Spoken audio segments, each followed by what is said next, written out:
আমাদের চাঁদপুরে বাণিজ্যিক মেলা হইতেছে। আমার পেজের সকল বন্ধুদের বাণিজ্যিক মেলায় আসার জন্য আমন্ত্রণ রইল, সবাই আসবেন।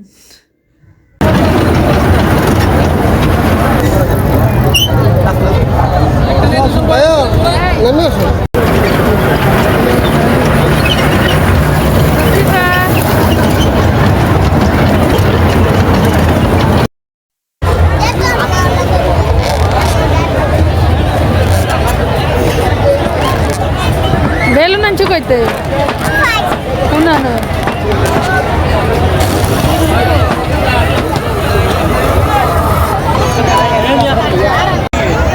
পুতুল কি করছো?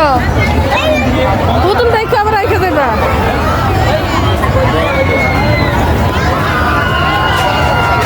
তোমার পুতুলকে দাও, আমার কাছে দাও।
বাচ্চা থাকবো না।